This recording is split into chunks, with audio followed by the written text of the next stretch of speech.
Le mannequin Peace s'est vêtu de la célèbre langue des Rolling Stones. Devant lui, une foule dans laquelle se cache Daniel. Il est fan des Stones depuis 1965.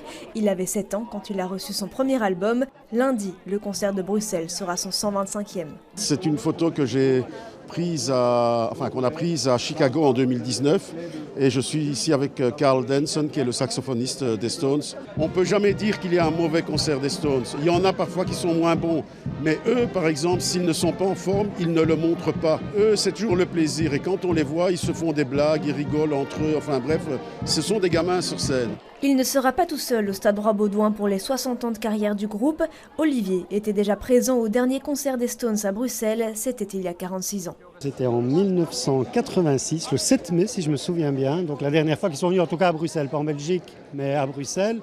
Et c'est à Forêt Nationale et donc ici, comme je crois que ce sera quand même la dernière fois, je suis là, donc on referme une boucle d'une certaine façon. 169e concert des Stones pour Luc lundi. Son premier date de 1982, il avait 20 ans.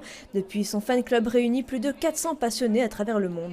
Mon fan club, le nom c'est Sticky Fingers, donc il ne faut pas chercher loin. C'est le meilleur album, c'est Sticky Fingers pour moi. Mais il y a encore les autres albums. Il y a toujours quelque chose sur les albums que vous dites « Waouh, ça c'est un numéro extraordinaire ». Les Rolling Stones à l'origine de rencontres aussi, c'est grâce à eux que Luc a rencontré sa compagne Ria. Ils partagent aujourd'hui leur même passion jusque dans leur maison. Il y a des disques en haut, en bas, donc des affiches, des posters, des CD, des livres. Il y en a tellement. Vous savez combien de disques vous avez ? Au moins 800, un truc comme ça. Ce qui est sûr, c'est que les Rolling Stones ont roulé leur boss à travers les décennies et les fans ne sont pas prêts de les oublier. Les Rolling Stones, la vie pour toujours.